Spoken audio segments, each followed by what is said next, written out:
A hair restoration ad claims that 95% of balding men would restore their hair if it were affordable.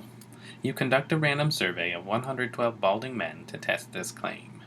Number 1. Is this a test of a mean or a proportion? Well, we're testing the claim that 95% of balding men. So 95% of that means we're testing a proportion, because 95% is a proportion. Number 2, state the null hypothesis and the alternative hypothesis. Okay, the null hypothesis is the claim.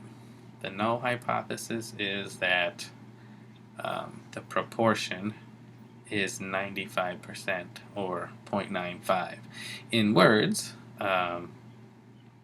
we're going to say 95% of balding men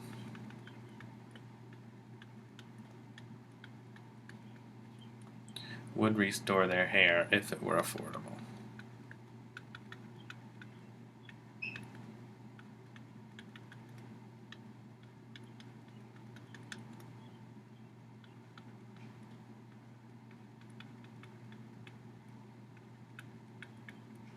Okay, and then the alternate, since there's no indication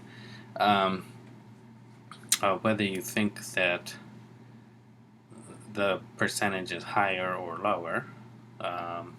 It just says we're conducting a random survey to test the claim.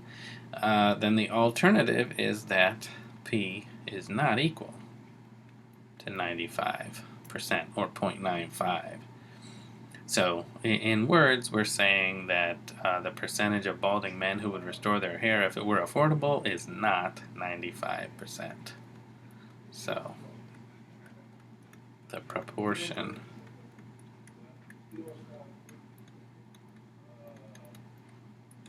of balding men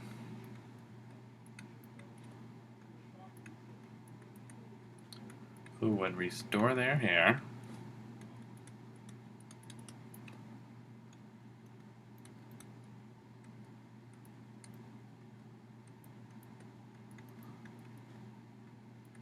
if it were affordable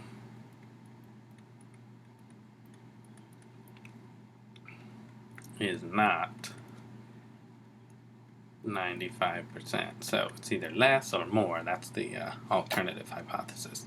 So what type of a test should we run? We're testing a proportion. So testing a proportion, we always run a z-test of the proportion.